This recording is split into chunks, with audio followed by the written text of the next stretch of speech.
some interesting things that you found in your further study on Daniel. Yeah, on Belshazzar, because last time you didn't know much, because Belshazzar was lost in history, his name, okay, and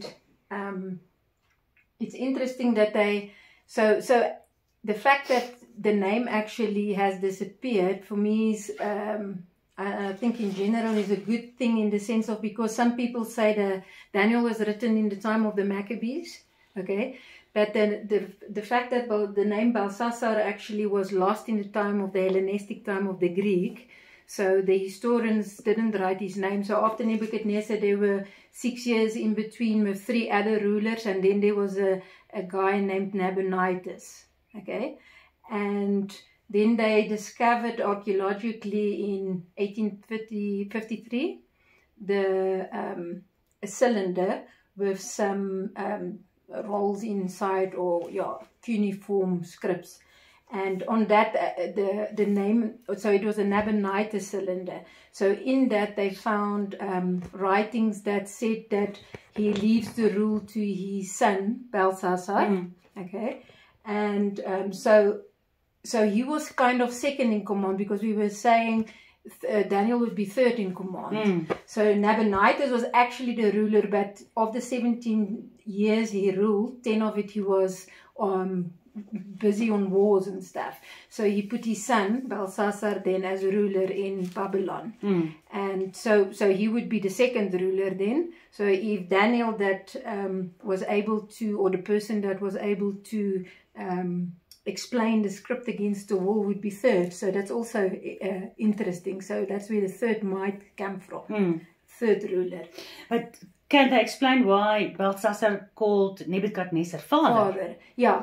So well, if you look in the Bible, nowhere actually talks about grandson and grandfather really. That's like a great-great-grandson. Yeah, no, they don't talk about that. No. So for example, Joseph was, his bones went to his fathers. So fathers actually is kind of like ancestors. So they don't really say grandfather or grandson or so. So Nebuchadnezzar was a kind of a great-grandfather of Belshazzar. Yeah, okay. But they also say the Nabonidus, which was kind of also a general, so he wasn't like related to Nebuchadnezzar, except they say he might have been married to a daughter of Nebuchadnezzar, which would have made Belshazzar then a grandchild.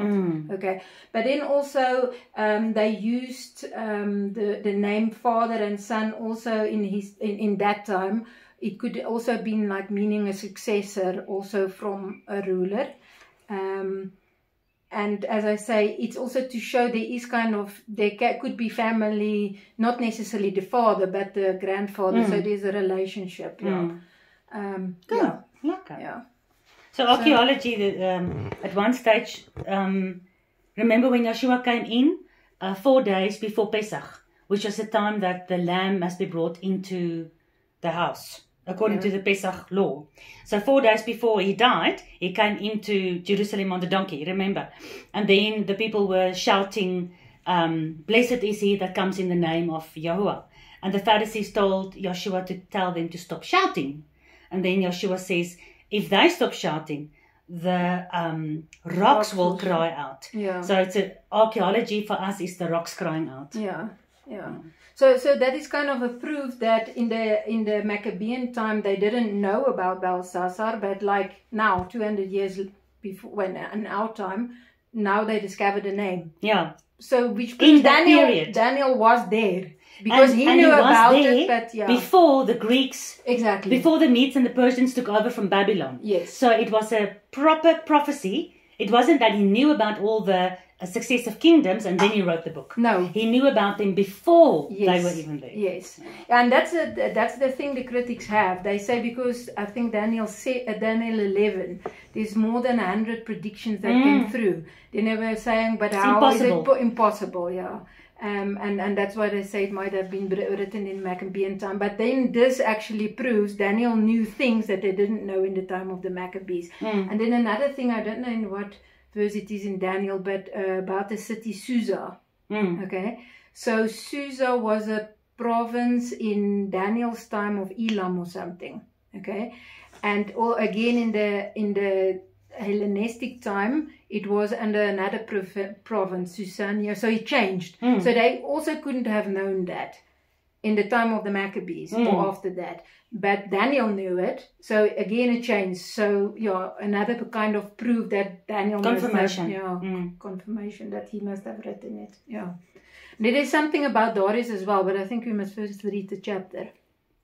Or do you want the history about Darius as well? We are with Darius, yeah. Okay, maybe go ahead, yeah. Tell us. Yeah, all right. So, but Darius, I don't know, what do you think about Darius? Was he different from Cyrus or? Yes. Okay, so I think it was the same person. You can, but later on we'll actually come to the place where Daniel speaks to Cyrus. Here Daniel speaks to Darius. Yeah, but if you read it, you can actually... Okay, let me just explain what I read. So Darius in Persian would mean, in Old Persian, he's like a justice, a good ruler. So it can be like a title. And interestingly, I've also read that Daniel could have used the term Darius the Mede, because he talks about Darius the Mede. Yeah. So Cyrus' mother was a Mede, and his father was a Persian. Okay. Okay. And other interesting fact is, I think we read that Cyrus was 60, or Darius, what they call, was 62 when they took over Babylon. Okay, we can read it later again. But he was 62. The one that took over Babylon was 62. So yeah, I think it says Darius. And Babylon was taken in 539 BC, where Cyrus lived until 530 BC. And until, what was the time? But anyway, which would have made Cyrus 62 when he took over Babylon. Okay. So that's also quite interesting. So yeah, so Cyrus took over, he lived from 559 to 530 BC. And then Babylon was taken over in 539. So that would have made Cyrus 62 years. And the Bible also mentions, I think, Darius the Mede was 62. But if you take Darius... Verse 31 is 62. Yeah, 3 score is 20 times 3 is 62. Yeah. But according to history, Cyrus would have been 62 when Babylon was taken over. Cyrus would have been 62 when Babylon was taken over. Yes. So he lived he was, so he lived from 559 to 530, and then Babylon was taken over in 539. So yeah, that would have made him 62. So let's keep that in mind when we get to Cyrus, when we read about Cyrus, then we remember this. And we can see, because Darius was actually not a great God-fearing man. No, he was the one that okay, but we can read. Let's first read. But it looks as if it's the same. Yeah. So as I say, you can say Darius, a good ruler, the Mede. And then I think in the last it talks about Cyrus, as if he then explains also. So it fits in. Yeah. To say it was the same person. And again, in history, there was no Darius after Nabonidus. So after the Babylonians took over, Cyrus was the first ruler in Babylon according to history. But the name Darius comes later. Here we have a verse in Daniel 6 verse 28. So this Daniel prospered in the kingdom of Darius and in the kingdom of Cyrus the Persian. But you can say in the good ruler and Cyrus the Persian. So another interesting fact is, that Daniel had previous books of Isaiah and Jeremiah. Yes. Okay. So now if you read that, he could have actually explained it according to that, because in scripture in Isaiah 13 verse 17, you can read it maybe. Yeah, where Cyrus is prophesied. Exactly. Or let me just see. Ja, find it for us. Wat hier staan. Van onder. Ja, so in Afrikaans het sê, en hierdie Daniel was voorspoedig onder die regering van Darius en onder die regering van Kores die pers. But you can say Darius, which can mean a good ruler, and under Kores the Persian. But now in Isaiah and Jeremiah, I think it speaks about the Mede. So Daniel had the information already, the Mede is going to take over. So he could have used Cyrus, which is Mede and Persian, because on his mother's side he was a Mede and on his father's side he was a Persian. Yeah. So he could have explained it as Darius, the Mede, and Cyrus, the Persian, but as the same person. For me, it fits in.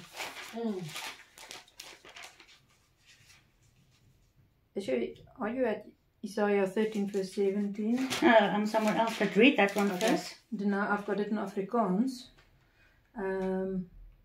So kyk, ek verwek die meerders teen hulle, wat silwer nie ag nie en goud en geen baal het nie. So here it's talking about the Medes, okay, which Daniel would have read, okay. And then in Isaiah 21 verse 2, and then also, die harde gesig is my te kenne gegee, die ontroue handel trouweloos en die verwoester verwoes. Trek op Elam, beleer Media. Okay, so it's talking about the Medians. That's in Isaiah. And then in Jeremiah 51 verse 11.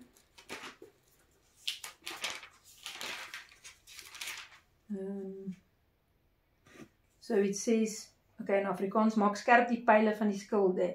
Die Here het die gees van die konings van Media opgewek, want sy voorneme is teen Babel om hom te verwoes. Want dit is die wraak van die Here, die wraak van sy tempel. So the Bible talks in Isaiah and Jeremiah about the Mede that's going to come and conquer Babylon, okay? But as I say, Cyrus was a Mede and a Persian. On mother's side a Mede, on father's side a Persian. So yeah. But Darius wasn't. But Darius could be a title for a good ruler. It could. So you say the Mede good ruler and Cyrus the Persian, like in one person. But history doesn't talk about Darius again. It doesn't talk about Darius at that time. There was a later Darius. But you will see in history, it's like after the Babylonian time, the first Persian or Mede ruler was Cyrus. And he was 62 years old. So well, it doesn't mean 100% guarantee that Darius was Cyrus. But it because if I speak about you, I will say, I go to Gudrun and the physiotherapist. Yeah, no. Something like that. I will say, I go to Gudrun the physiotherapist. Yeah. So that, but you know, again, we don't know. We don't have a klinkklare bewys. We don't have a verse. Is it important? For me, it's nice to know the history. It fits in with history. Yeah, we like the history. Yeah, so the critics can't come and say, oh, Daniel is wrong because there wasn't a Darius ruler after Nabonidus now. Yeah. So the first Median and Persian ruler would have been Cyrus. That's written in history. Okay. Now, if you can't find evidence of Darius, exactly, and something comes up that proves Darius and Cyrus was the same person, then we are back to keep quiet, you critics, because the Bible is true. Yeah, that's what it's about. Okay. But here in 2 Chronicles 36, verse 22. Now in the first year of Cyrus, king of Persia, that the word that Jehovah spoke by the mouth of Jeremiah might be accomplished, the prophecy might be accomplished, Jehovah stirred up the spirit of Cyrus, king of Persia, to make a proclamation throughout all this kingdom and to send Judah back home to go build the temple. Yeah. Okay. So he's speaking about Cyrus, the Persian, but also at other places they speak about the Mede that will take over. Cyrus was both. And Darius was both. Yeah. So, but it doesn't necessarily mean, but it's like a 50-50. Whether it is or it isn't, for us it's good to know that history proves the Bible. Archaeology proves the Bible. Yes, exactly. Okay, so we are now at chapter 6. Remember we finished with chapter 5, the writing on the wall. We did where the king saw a tree that reached all the way to heaven, and then the tree was cut off for 7 years, and then it grew again. So that was Nebuchadnezzar, remember, when he became like a beast. And then after that we had Belshazzar, and where he was drinking from the holy cups of the temple, and then the writing came on the wall, and then that night he died. And the Medians took over. Darius, the Median, took the kingdom, and he was about 62 years old. Yeah. Interesting against the wall also, they found also in the old Babylon, you can say a throne room, where they saw actually where there's like could have stand throne. There's like an arm, okay, and also I think a part of the walls were kind of white, like white plastered. Yeah, not all of it, but some of it was actually white. Yeah. Well, Yahweh wrote his 10 commandments on rock. So he doesn't even need a plastered wall. Yeah. He can write on anything. Okay? So, verse 1, as julle reg. Yeah. It pleased Darius to set over the kingdom 120 princes, which should be over the whole kingdom. So he had a proper political government system with 120 princes, and he had probably 120 different areas. So you can think about this. Each prince is like the minister of that area. So it's high positions. And over these 120, he put 3 presidents, of whom Daniel was first. So Daniel was basically the most important of the 3 presidents. So if we have Ramaphosa, Trump, and Putin, you know, and Darius says Putin is the most important. Then Ramaphosa and Trump is not going to like Putin so much because there's always jealousy. So Daniel was over the other 2 presidents, and he was over all 120 princes. So he was basically in charge of the whole country. Snap, bij mij komt het niet zo uit nie, in Afrikaans. Kijk, het is 20 landvolgden aangesteld wat door de hele koninkrijk zou wees, en oor hulle 3 ministers, van wie Daniel 1 was, aan wie die landvolgde rekeningskap moet gee, zodat die koning niet zou schade lijdt. Dus hij was 1 van die 3. Het staat niet dat hij nummer 1 minister was. So in jouw vertaling? I'm not taking James at the moment. But Yeah, it says first. Daniel 6 verse 2. So that the princes might give account unto them, and the king should not have any damage.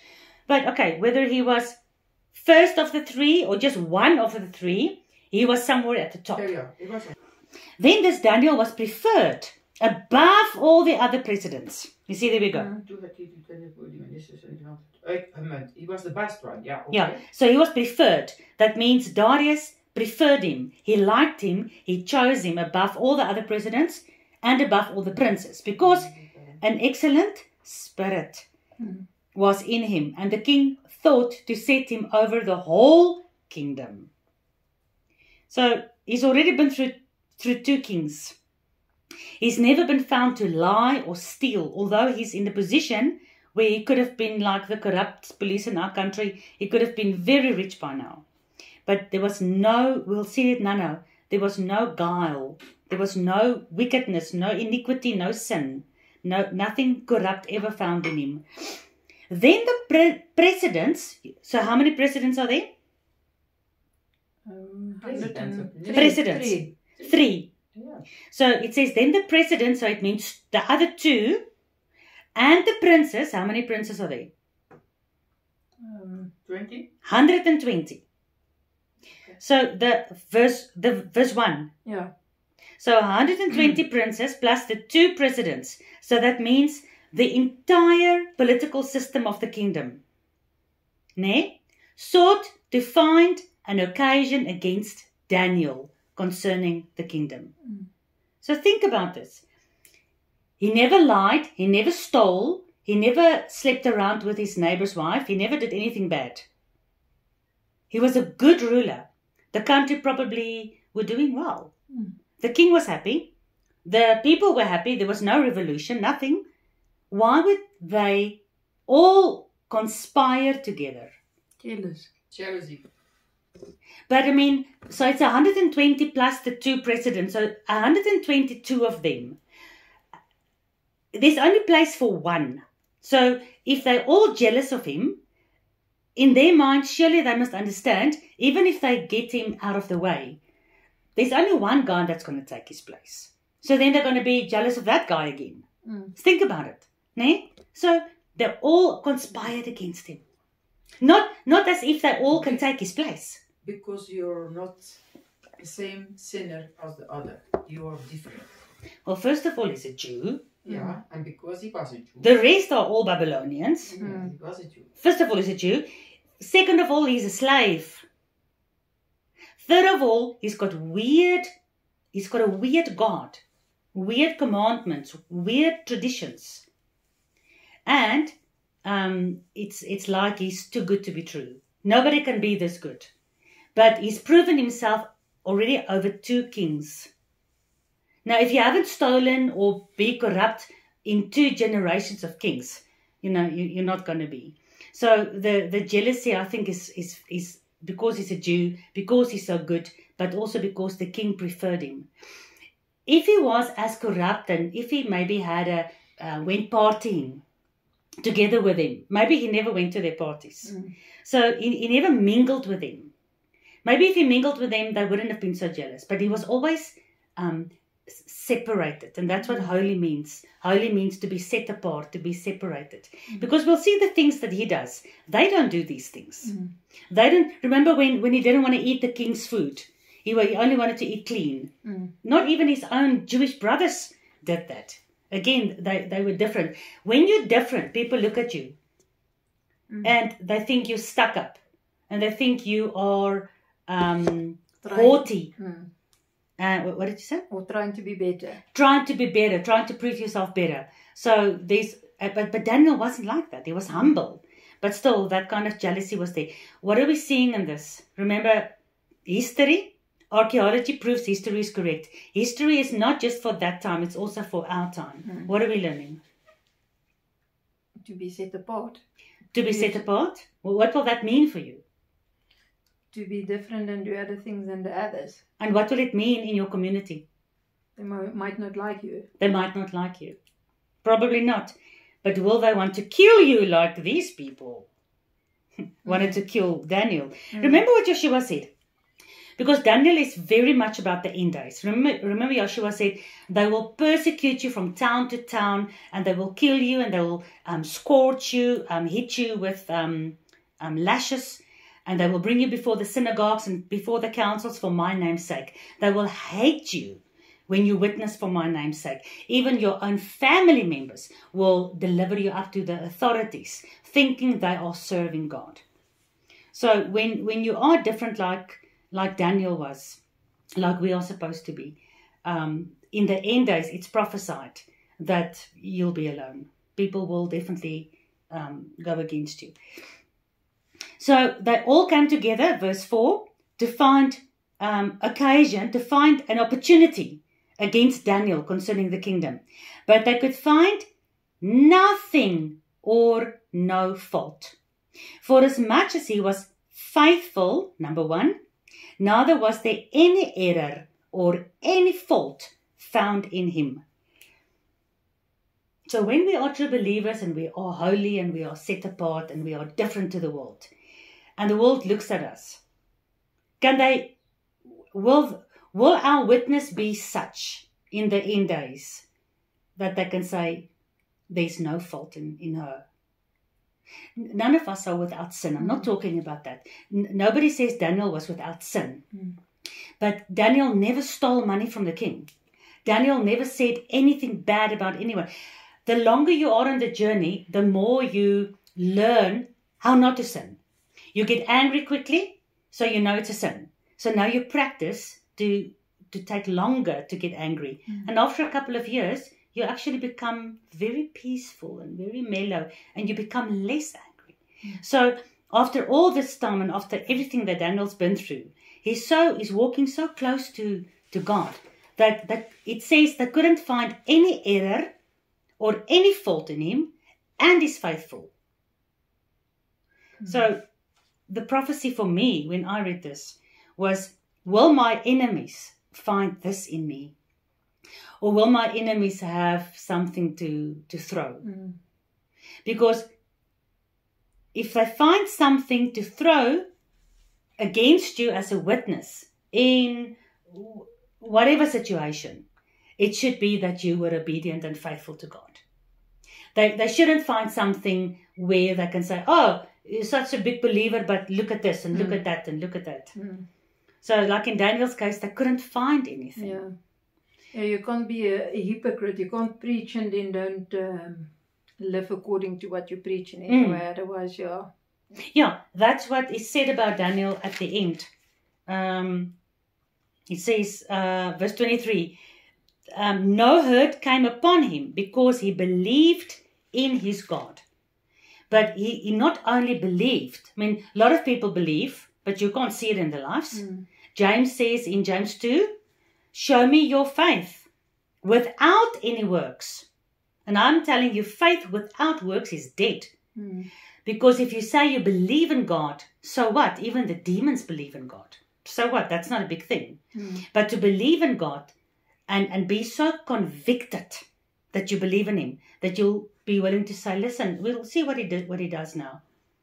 Go against everything that the world has put in place to say, I'm sorry, throw me in the lion's den, but I'm not going to be unfaithful or disloyal to my God. So faith is proven by works. Works is not your salvation. It is proven of you. It proves your faith. Like with Abraham, the Bible says Abraham was declared righteous because he obeyed God when God said, go and sacrifice Isaac. But then his righteousness grew together with his faith. Same with Pesach. The Israelites were saved by the blood of the lamb, but they had to obey Moses when he said, slaughter the lamb. The blood's not going to fall out of heaven. So there's obedience and faith works together. So here they couldn't find anything. So we must think about this. This is a very personal message. You know, it's one thing when your friends can say, you're a good person, you're trustworthy, and I like you, and I trust you, and I love you, and whenever something happens, I know that you will not lie. If I ask you and you tell me this, I know it's true. That's one thing, to have your friends say that.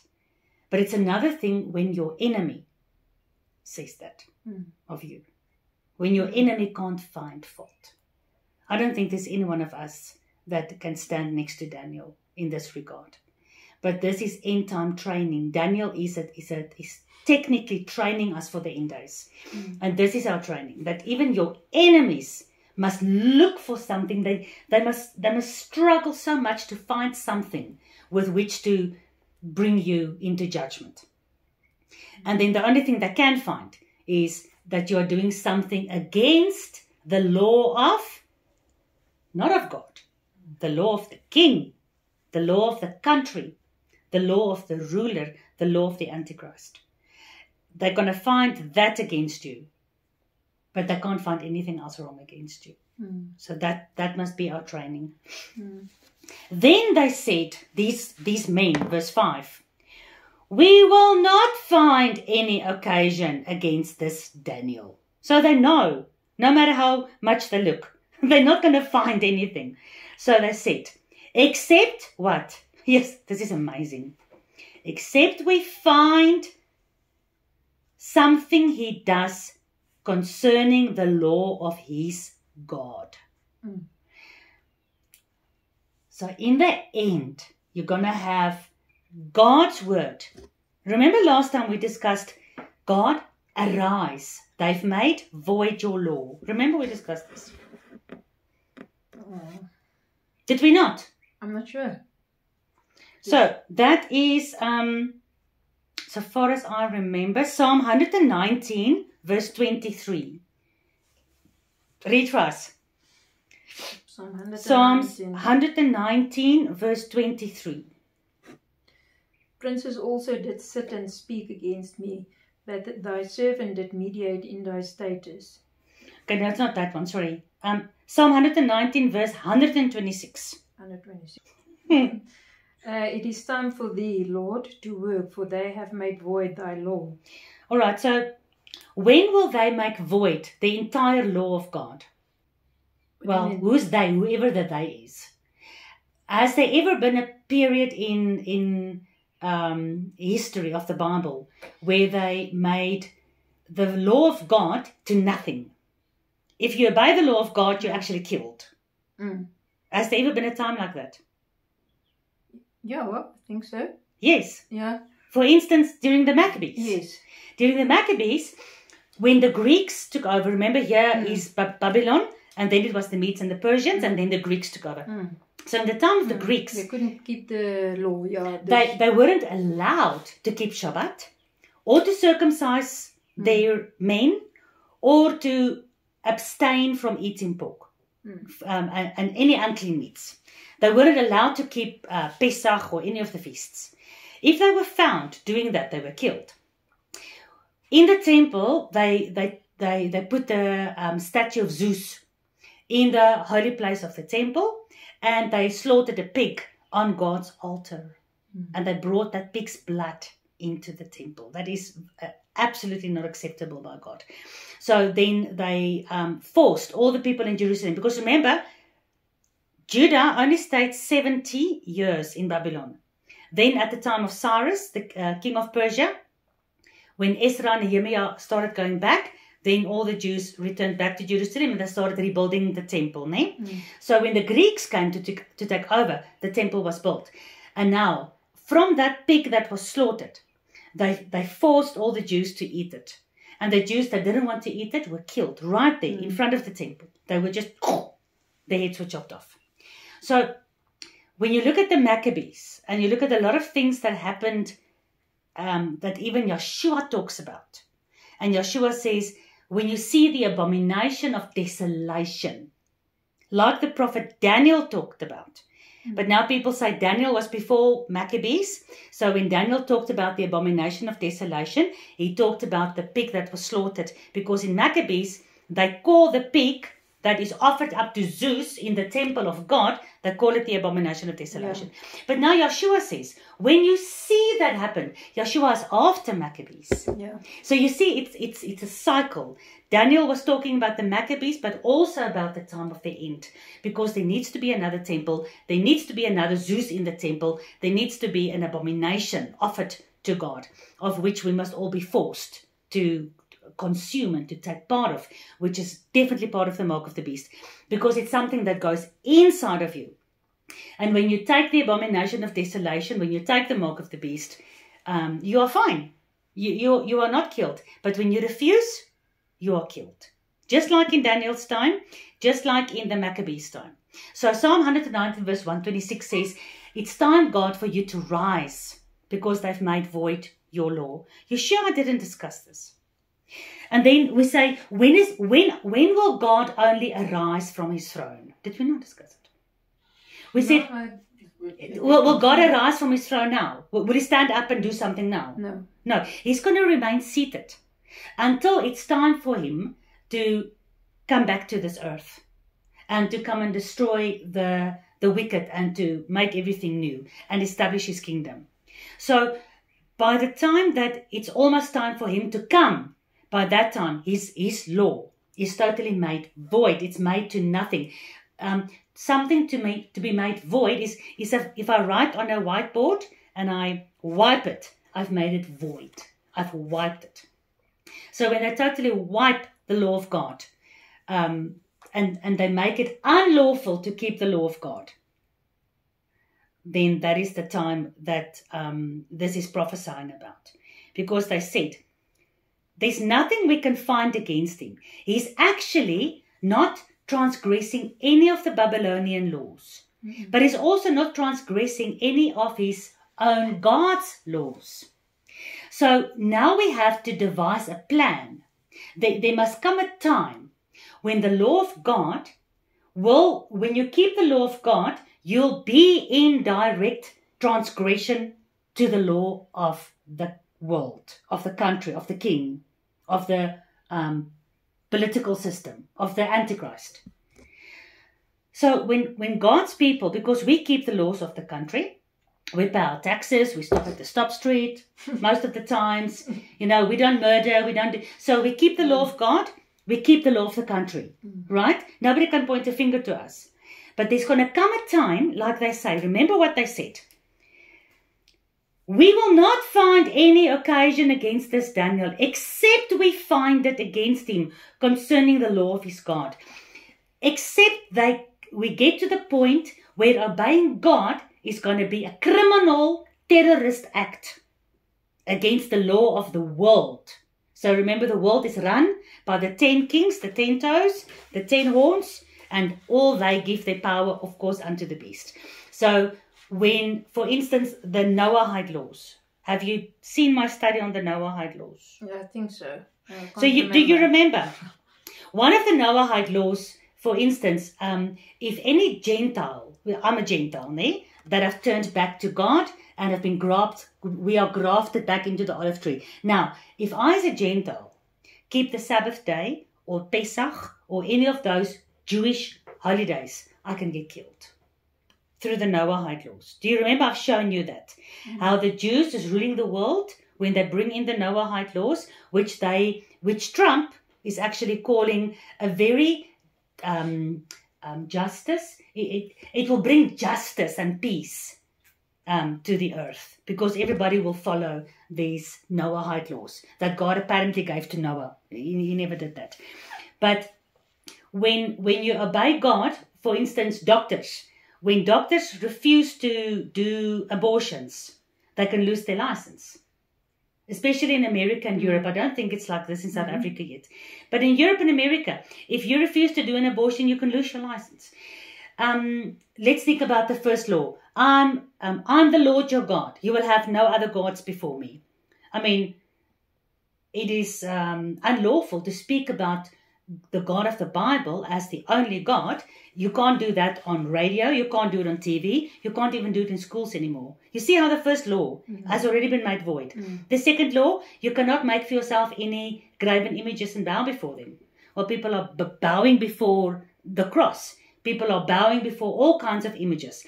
People are bowing before Mother Mary and the Jesus statue. Those things, they think they're worshipping God, but it's against that law. The third law, you will not take my name in vain.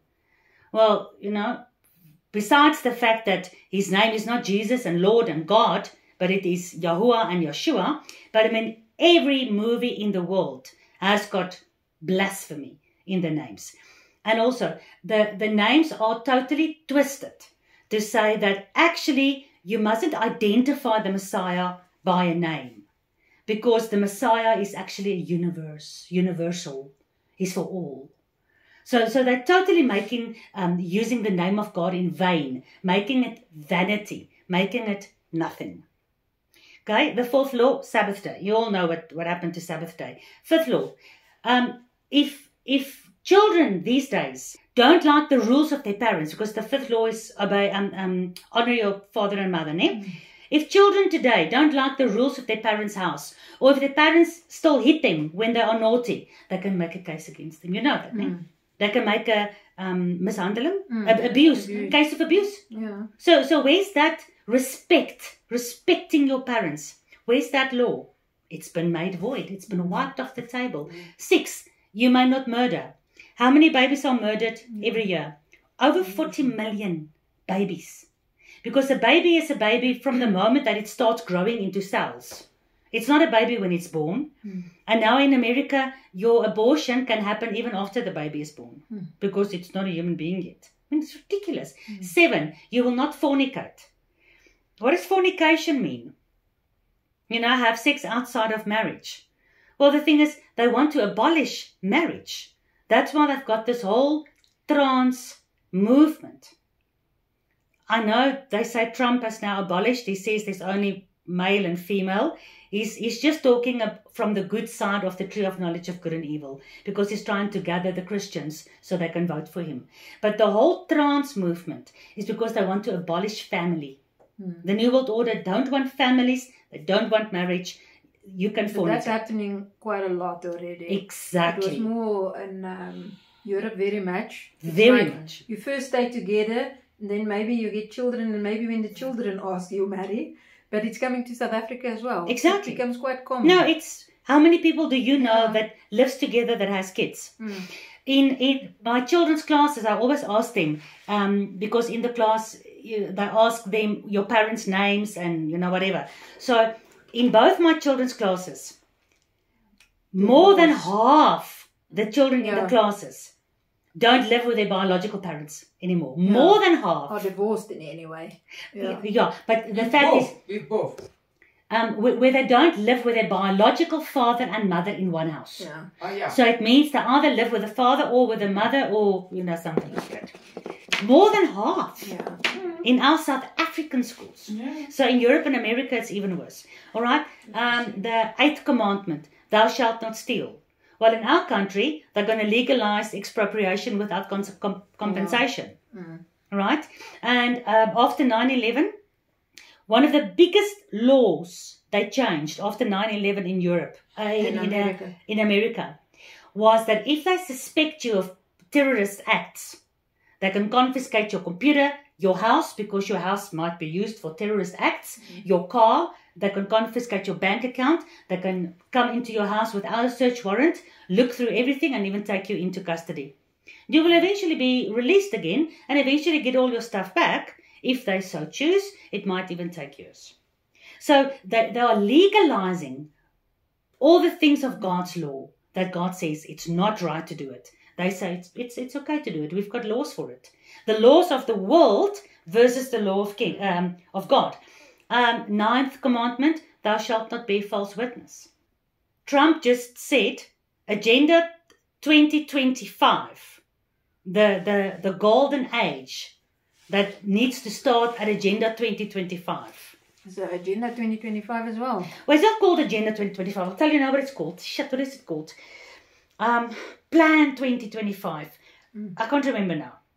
Anyway, he signed it off before Biden, right, when he was still president. But then he couldn't execute it because then Biden won. Now that he's back, there's a lot of issues with this agenda. There's a lot of people talking against it. They're not crazy about it. Now he says he knows nothing about it. He's bearing false witness, right? How many people in the court system? You called, so help me God, in the court system. I will not lie, so help me God, under oath. But then they lie, you know? All the politicians lie. All the politicians lie. So all the laws of God has already been changed so much. But I'm talking about the fact where it will become a criminal act to keep the law of God, like in Daniel's time. So bring what happens to Daniel with our time. I'm only maybe now giving not such fantastic examples because we don't actually really know how bad it can become with the Antichrist that's going to rule in the future. So they had to, because they can't find fault with him in terms of the law of Babylon or in terms of the law of his own God, which they don't care about, but I mean, they just can't find fault. So now they have to bring a law in the government in that will make it unlawful or criminal for Daniel to keep his God's law. So we must understand that this is our future. We need to understand this is going to happen with us because Daniel is a prophecy for the end days. So we can expect the world's laws to become such that you can get a criminal problem if you keep the law of God, because then it means you are transgressing the law of the country. So for now, if there was any law now in the country where I had to choose between obeying the police or obeying God, I'm going to say to the police, well, shoot me if you want. But there's nothing like that yet. But this is talking about the end days. So, I first wonder, so you read in Psalm 119 verse 23, remember, you read where David says, the princes are conspiring against me, but I keep your law. Remember, that's what you read. See how beautiful David is saying exactly what Daniel is now going through. So in a sense, David was also prophetic. Because remember in the time of Yeshua, the Pharisees were the rulers and they were against Yeshua. Even in the time of Paul, if you look at Acts, if you can go for me to Acts 24, even in the time of Paul, the rulers and the Pharisees and even the Roman councils, he was always standing in front of them, having to explain himself. And a lot of people accused him of a lot of things, just like they want to accuse Daniel now of a lot of things. So let's see what happened with Paul. Acts 24, verse 12 to 14. And they neither found me in the temple disputing with any man, neither raising up the people, neither in the synagogues nor in the city. Neither can they prove the things whereof they now accuse me. See, they can't prove anything because there's nothing that I'm doing wrong. They have to try and make up false witnesses Remember, they made false witnesses up against Joshua. They made false witnesses up against Paul and Peter and John and all of them, whoever were brought before any councils. They had to bring false witnesses because they couldn't find anything against them.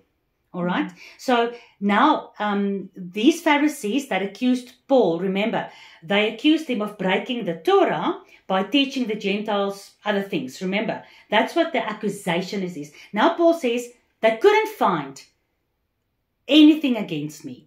So if you read verse 14, I think, he says there, I never broke God's commandment. I kept the commandment of my fathers, Abraham, Isaac, and Jacob. I kept the commandment of my God. So none of these accusations against me could ever be proven.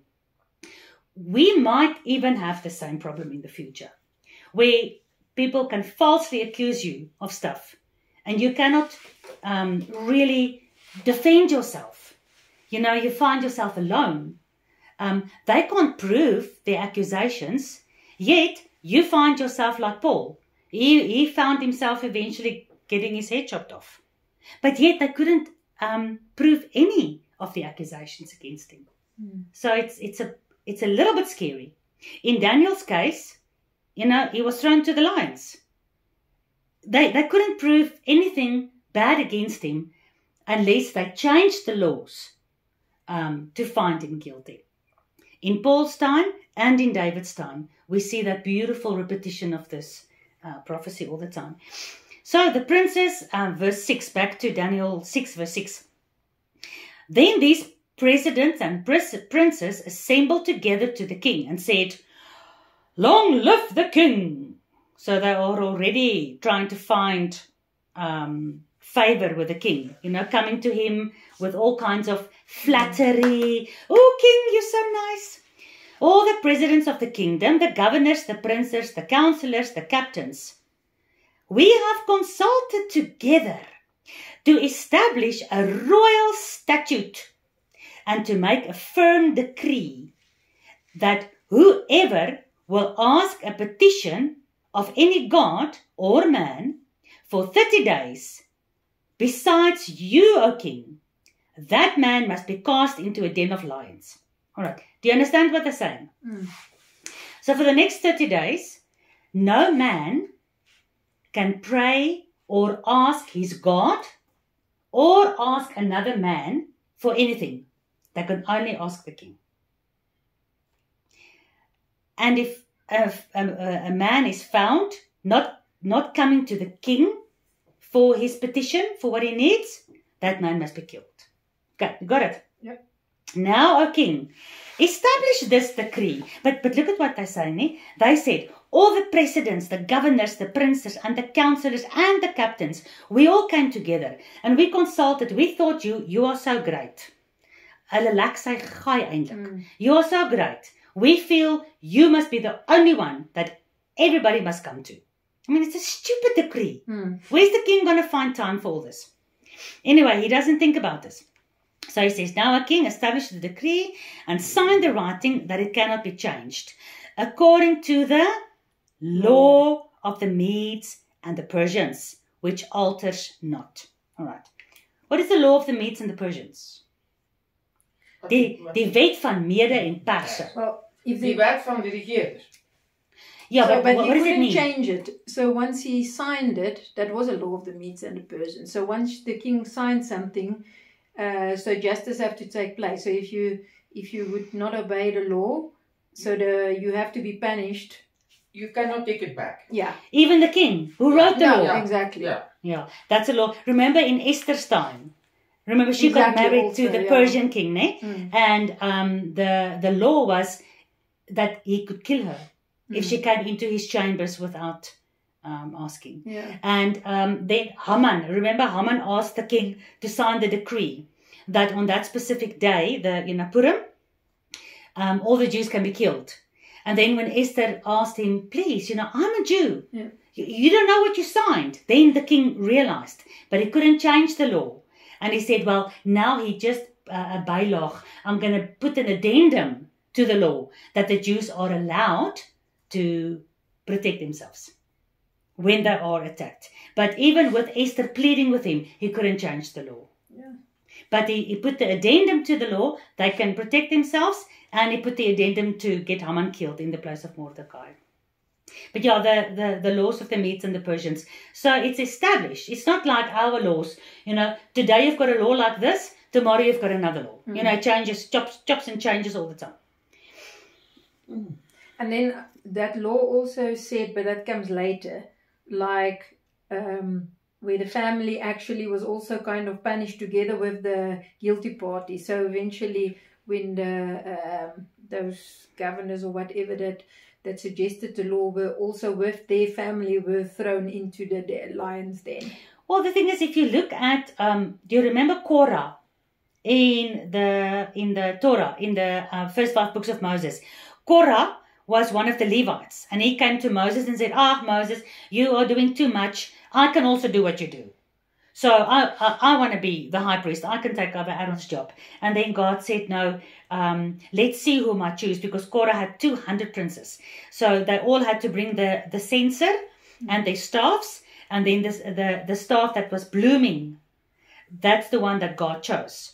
And then the next day it was Aaron's staff that was blooming, and Korah and his 200 princes, the staffs wasn't. But even there, the princes was against Moses and Aaron, trying to prove something against them. But God proved again that he chose Aaron and Moses. And then Korah and his family, with his children, his wife, and everybody, got swallowed up alive into the ground.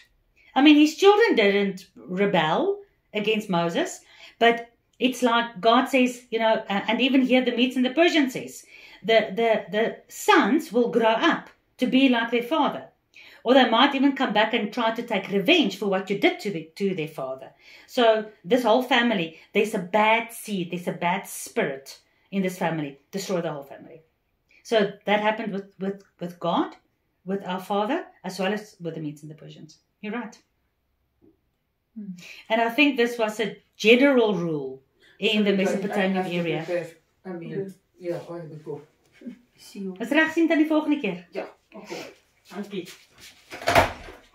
Therefore King Darius signed the writing and the decree.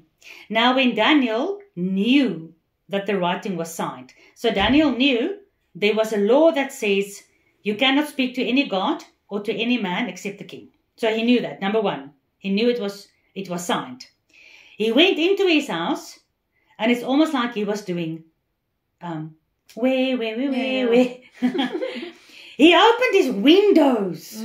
He didn't even hide it. Try me. Come, here I am.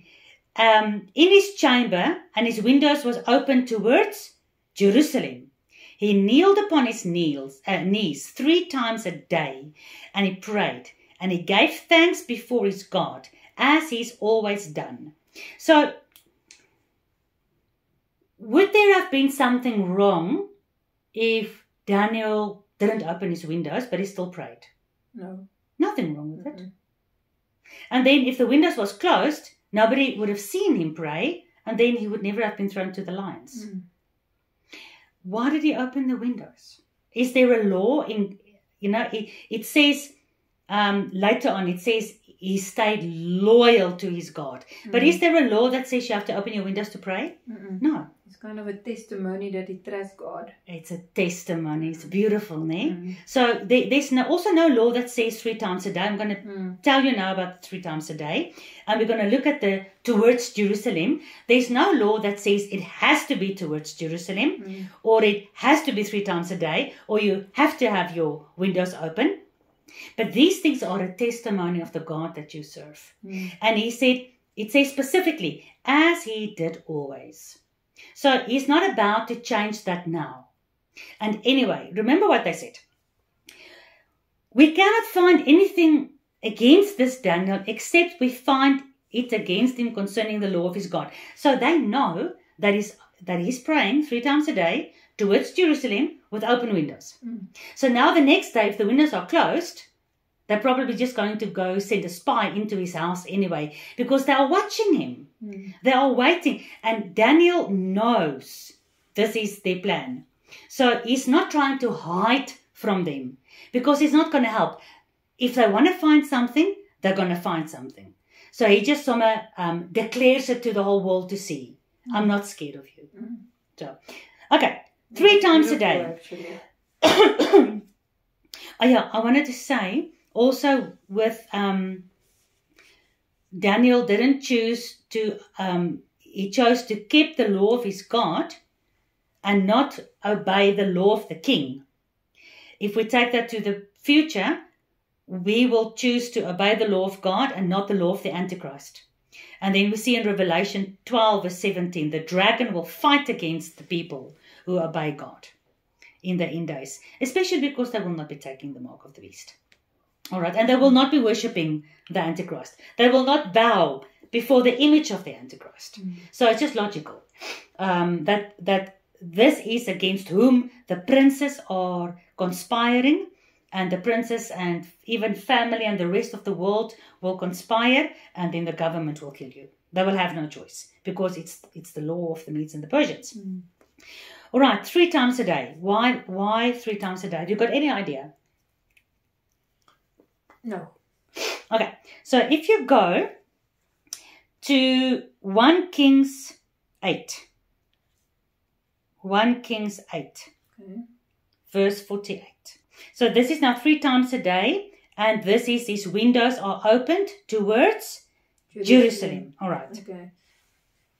1 Kings 8 verse 48. 48. Okay, and so return unto thee with all thy heart and with all thy soul in the land of their enemies, which led them away captive, and pray unto thee toward their land, that thou gavest unto thy fathers, the city which thou hast chosen, and the house which I have built for thy name.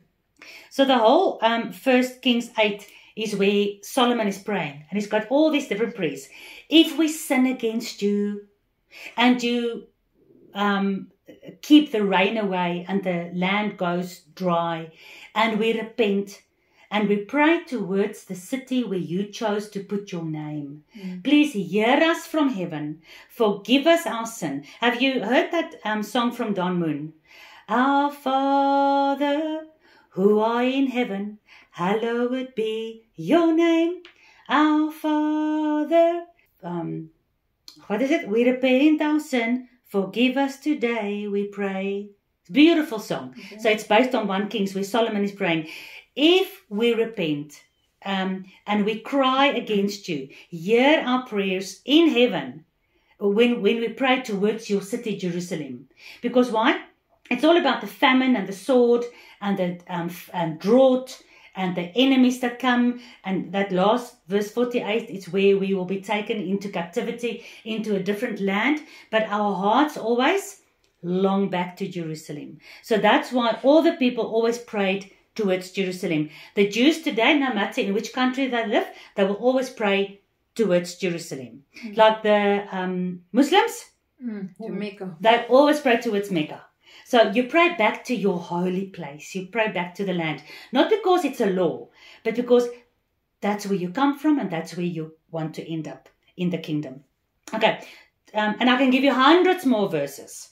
So the one about the 3 times a day, read for us Psalm 55. Psalm 55 verse 17. Evening and morning and at noon will I pray and cry aloud, and he shall hear my voice. So that's in the time of David. David is already saying here in Psalm 55, evening and morning and at noontime, you will hear my prayers. Where does that come from? So Daniel is praying 3 times a day. David is praying 3 times a day towards Jerusalem. Where do they get it from? I don't know.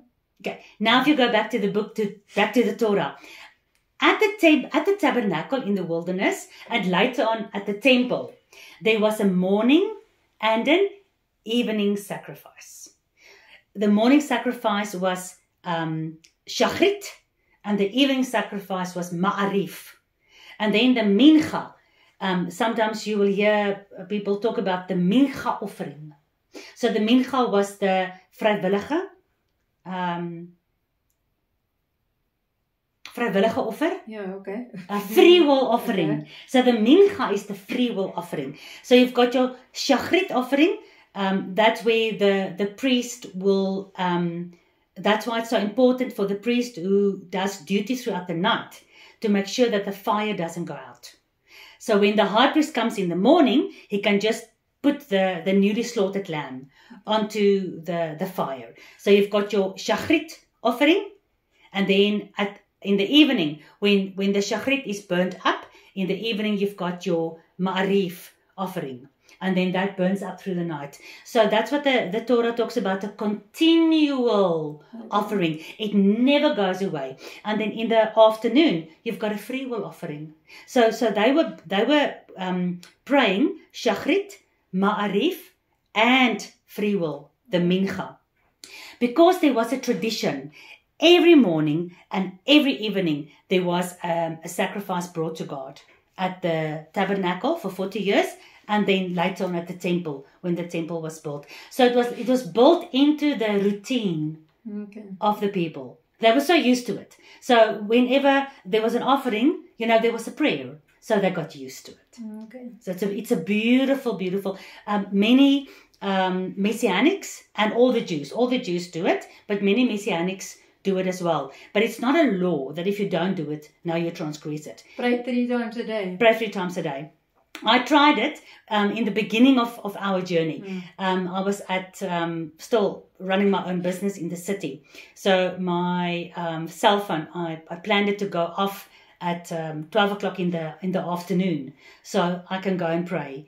But it was almost impossible. There's always customers or, it became very difficult. But there's nothing wrong with praying in the morning, praying in the evening, and in the afternoon somewhere. You just take 5 minutes and you pray. I mean, it deepens your spiritual life. So it's beautiful. So, but that's where it comes from. So you can see the shachrit, the mincha, the ma'arif. It was a routine set by the priests, and the people continued that. There's a lot of verses where David says, I bring you the sacrifice of my lips.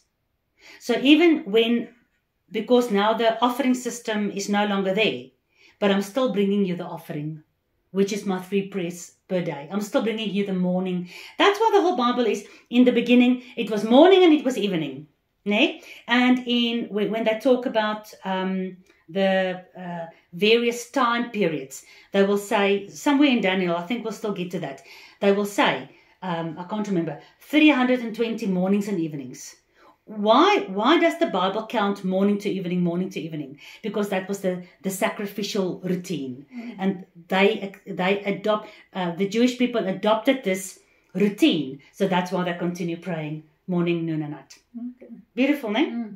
And now you also understand towards Jerusalem, because it has always been towards Jerusalem. And even Solomon said, I know we are going to be dispersed all over the world, but our hearts are for your city where you called your name. So even if that's east and that's west and that's north, and Jerusalem is somewhere there in the north, you don't have to turn towards Jerusalem to pray. But when you do turn, it's like you imagine the new Jerusalem. You imagine Yeshua on the donkey. It does something to do, like faith without works is dead.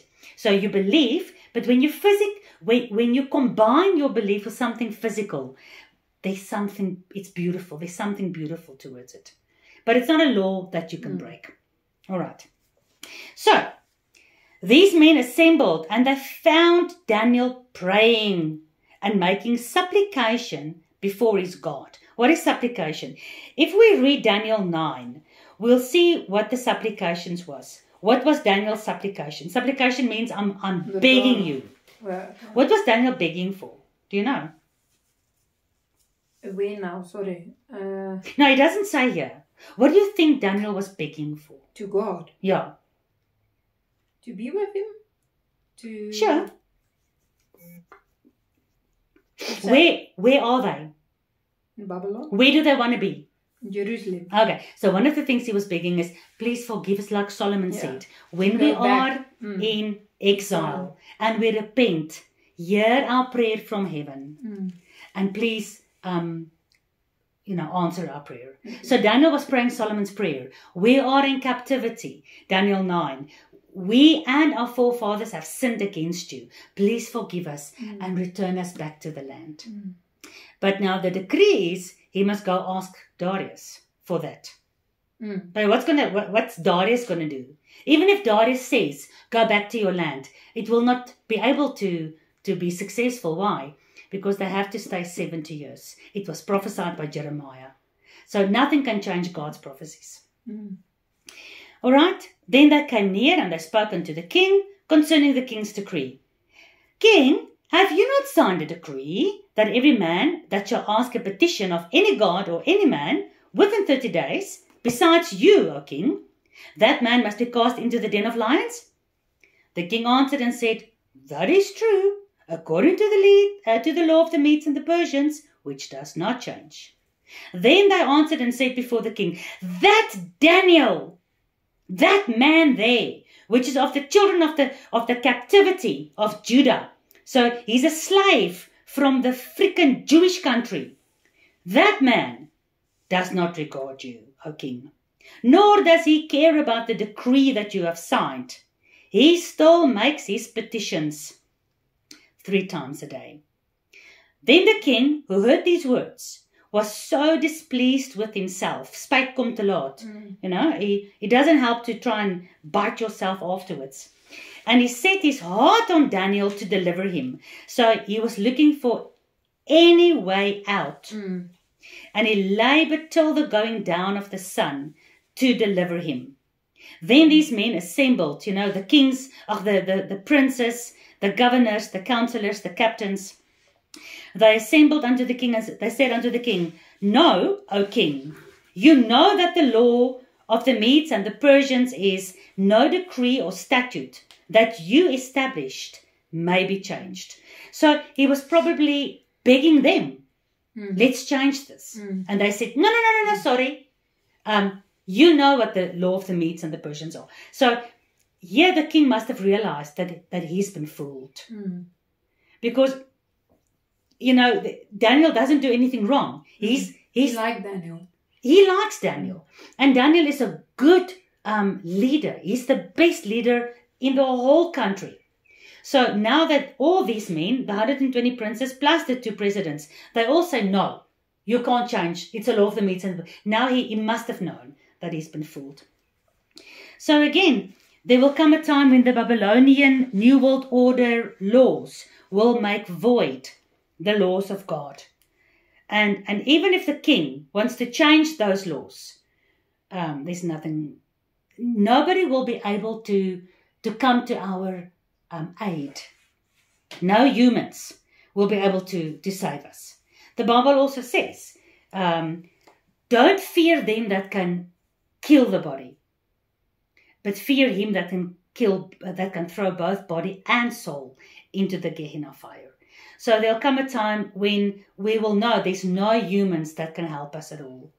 When the law of the country will be, you know, if you don't worship the Antichrist, if you don't bow before the image of the beast, if you don't take the mark of the beast, if you don't do this and this and this and this, then we're going to kill you. And you'll know, like with Daniel, there's nothing nobody can do. These are the laws of the country. But I'm not going to go against my God. And like his 3 friends said, when, remember, Nebuchadnezzar said, where's the God that's going to save you out of my hand? What did they say? Our God will save us.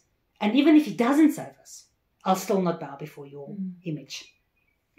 Then the king commanded, and they brought Daniel and cast him into the den of lions. Now the king spoke and said unto Daniel, your God, whom you serve continually, morning, noon, and night, he will deliver you. And a stone was brought and laid upon the mouth of the den, and the king sealed it with his own signet. You know what a signet is? It's like it's a seal. Okay. It's like a signet ring. So you take wax, you make it warm, and then it's like soft clay. And he puts his signet ring in that, and then the clay becomes hard. And then as long as that is sealed, as long as the seal is not broken, then nobody can break that besides the king himself. So that proves the formality, and that this is not just anyone, this is the king himself, because only the king, that's always why people will kiss the ring of the Pope or the ring of the king. You always see they kiss the ring, because the ring is his seal of authority. With the signet of his of his lords. You know, the signet ring of all the kings before him. It's the proof that you are the one in authority. If you take the ring off and you give it to somebody else, then he's in authority. Remember, Pharaoh took off his ring and he gave it to Joseph. Do you remember that? He made Joseph in command of everything. Okay. He even took off his ring.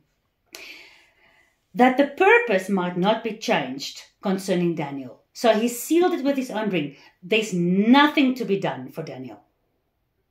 So when there is zero hope, no government, no police, no family, no friends, no law, no judge, no court, there's nothing, there's no hope for us. This is where Daniel is. So we'll look at from verse 18 on next time. But I also want you, together with your preparation for next time, for Daniel 6 verse 18 to 28, I also want you to read Ezekiel 14 verse 12 to 22. Ezekiel 14 verse 12 to 22. So read that in preparation for next week. Ezekiel 14, say again. Ezekiel 14 verse 12 to 22. And then we'll see what happens. Well, we all know Daniel wasn't bitten by the lions, but we'll go through all that verse by verse, especially together with Ezekiel 14. That will stress. God even says in Ezekiel 14, everything that happened with Daniel is what's going to happen with you. So I don't want to say more because I want to discuss it next time. Okay. But it's just proof, it just confirms the fact that Daniel is not just a historical document. It is training for the end days, for the future. Yeah. Okay. Okay.